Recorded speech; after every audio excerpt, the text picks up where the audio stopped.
Bismillahirrahmanirrahim. Assalamualaikum warahmatullahi wabarakatuh. Kemarin tepatnya tanggal 4 Februari 2024 bertepatan dengan tanggal 23 bulan Rajab tahun 1445 Hijrah, kita khususnya seluruh rakyat Indonesia dimanapun berada, baik di dalam negeri ataupun di luar negeri, telah menyaksikan satu rangkaian agenda yang disusun oleh Komisi Pemilihan Umum KPU, yaitu debat yang kelima sekaligus terakhir untuk para paslon pasangan calon presiden, baik itu paslon nomor 1 Bapak Anies Rashid Baswedan, kemudian paslon nomor 2 Bapak Prabowo Subianto, dan paslon nomor 3 Bapak Ganjar Pranowo.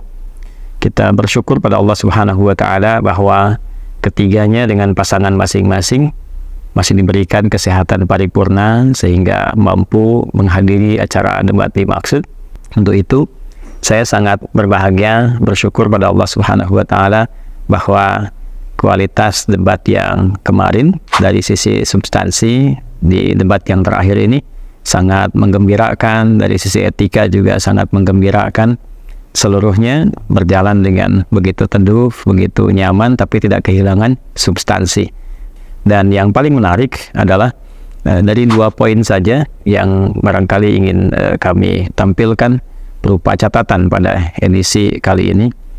Poin yang pertama, kita sangat mensyukuri bahwa aspek-aspek yang dibahas pada debat yang terakhir ini adalah aspek-aspek yang sangat penting, ya sangat pokok, kebutuhan utama bagi kehidupan berbangsa, bernegara, khususnya dalam aspek pendidikan serta kesehatan, di samping tentunya perkembangan teknologi dan yang lainnya. Namun demikian, pada sisi yang kedua, ada beberapa bagian yang memang kita bisa berikan masukan untuk ke depan, bahwa walaupun secara substansi itu sangat bagus dialognya, disertai juga dengan isu-isu kontemporer yang sekarang tengah berkembang, sehingga dengan trik-trik yang sopan dalam debat yang berlangsung, semua kita diminta berpikir, baik itu tentang bansos, tentang isu UKT, tentang yang lainnya, terlepas dari berbagai keadaan yang terjadi. Tapi suasana kemarin begitu nyaman untuk disimak, kecuali bagi para pemburu konten media yang pengen rame.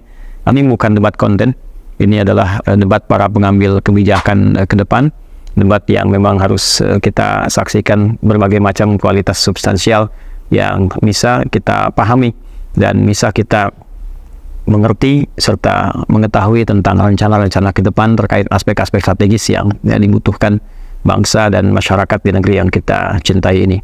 Ada isu krusial yang fundamental kalau dikembalikan kepada dasar-dasar yang disusun dari Undang-Undang Pendidikan itu sendiri. Misal di Undang-Undang Sisdiknas nomor 20 tahun 2003 tegas sekali bagaimana pertimbangan-pertimbangan menghadirkan undang-undang itu guna menghasilkan satu harapan kualitas pendidikan di Negara Kesatuan Republik Indonesia. Ternyata aspek dasar sebelum diinginkan para pembelajar ini menjadi pribadi yang cerdas atau pendidikan mencerdaskan kehidupan bangsa, sebelum cerdas itu ternyata konsep awalnya adalah baik dulu, meningkatkan iman, takwa, kemudian outputnya karakter moral, yaitu akhlak mulia. Karena para pemikir, para pendahulu kita betapa jenius dan betapa menyadari ya, kepintaran itu tidak ada gunanya bila tidak diiringi dengan moral yang baik, ya akhlak yang baik. Ternyata yang korupsi itu banyaknya orang pintar, ya yang mencari celah hukum untuk menghasilkan perilaku negatif, ya keputusan yang kontraproduktif, ternyata orang-orang pintar. Tapi kepintaran itu tidak salah, karena memang pintar itu kan sumbernya dari akal yang sehat. Nah, akal sehat ini tidak memberikan satu instruksi. Akal sehat itu hanya mengkonstruksikan pemikiran supaya cepat bisa dieksekusi oleh fisik. Di dalam Islam itu secara konseptual tegas disampaikan di Quran surah ke-91 Asy-Syams, ya ayat 7-10 itu. Wa fa'alhamaha fujuraha wa taqwaha. Ya, di dalam diri kita itu ada 2 komponen yang sangat penting dalam jiwa ini. Inilah pemberi instruksi. Kalau bukan jiwa takwa, jiwa yang mengakumulasi semua sifat-sifat kebaikan, atau lawannya nafsu yang membawa sifat-sifat yang terlihat buruk atau negatif, kan? Nah, 2 ini yang memberikan instruksi dalam persaingan yang cukup kuat. Kalau tidak diperintahkan oleh takwanya, takwa disupport oleh malaikat disebutkan 88 kali dalam Al-Quran, Kemudian nafsu diprovokasi oleh setan. Setan disebutkan sebanyak 88 kali dalam Al-Quran. Nah, jumlah ini seakan memberikan kesan pada kita untuk merenungkan, mengkontemplasikan, memikirkan bahwa semua manusia itu dalam memutuskan satu hal selalu akan berlawanan dalam dua hal ini, berjuang. Apakah dipengaruhi oleh jiwa baiknya, takwanya, atau jiwa buruknya, nafsunya. Jadi yang dibentuk oleh undang-undang itu adalah bagaimana mengaktifkan karakter moral terlebih dahulu, sehingga dengan kesadaran moral ini muncullah akhlak mulia yang membimbing perilaku. Dengan dua hal tadi, yang pertama karakternya sudah baik, karakter moralnya. Yang kedua sudah pada cerdas, ya, sehingga bisa mengambil keputusan yang cepat dengan pertimbangan yang baik serta hasil yang maslahat dan optimal. Sekarang perhatikan bagaimana akhlak para pelajar. Sudah sesuai belum dengan amanat undang-undang, ya kan? Ya, yang cerdas banyak, tapi kecerdasannya disopotkan pada keburukan. Dan sekarang ditambahkan lagi dengan wujudnya media sosial. Orang bisa bikin apa saja dengan cepatnya, ya, tapi tidak diimbangi dengan pendidikan kekuatan moralitas yang baik. Jadi persoalan kita mau kirimkan berapa calon guru, 10.000 kah, 20.000 kah, 30.000 kah, atau memperbaiki sistem di dalam, yang paling pokok itu kita harus mendapatkan satu pernyataan yang tegas, yang jelas, terencana, yang terukur dari semua paslon ini, baik 1, 2, dan 3, bagaimana semua rencana pendidikan ini dikembalikan kepada amanat undang-undangnya. Nah, ini kajian akademis yang paling penting, yang sesungguhnya menjadi basic substansial bagi para paslon ini untuk diperdebatkan. Dalam konteks kan ini debat yang dimaksudkan mencari solusi. Sesungguhnya ini kembalinya bukan ke paslon, ya, kalau boleh sih diamatinya ke penyelenggara, yaitu KPU.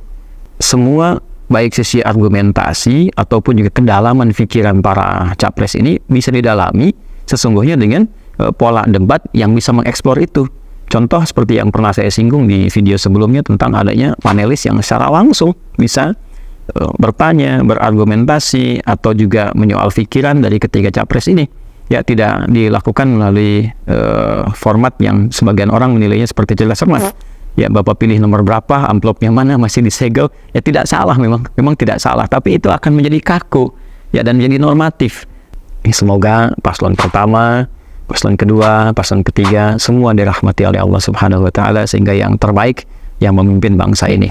Kemudian yang kedua, ini paling penting, semoga semuanya dijaga kesehatannya oleh Allah. Pesan kami kepada semuanya, silakan berikhtiar dengan sebaik-baiknya, jauhi segala bentuk hal yang negatif. Tidak perlu curang, tidak perlu menyogok, tidak perlu menyuap, tidak perlu yang aneh-aneh, karena SK terpenting dan terakhir mengenai kepemimpinan itu semua dari Allah.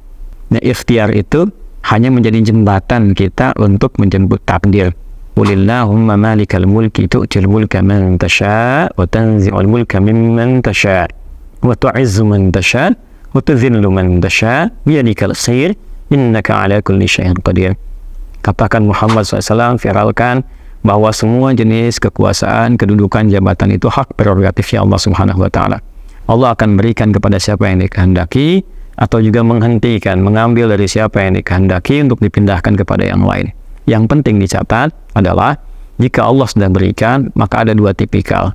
Tipikal pertama, boleh jadi yang menerima itu adalah orang baik yang akan menebarkan aura kebaikannya. Atau yang kedua, mungkin dianggap tidak ideal, kurang baik, ya, bukan supaya memimpin dan menebarkan aura keburukan, yang bukan itu sebetulnya, untuk terlihat siapa di sekitarannya yang mengusulkan, yang memberikan hal yang tidak baik, sehingga yang selama ini tidak kelihatan terbuka keseluruhannya. Karena sesungguhnya pada akhirnya semua adalah titipan, semua adalah amanat. Kedudukan betapa tingginya akan ditinggalkan.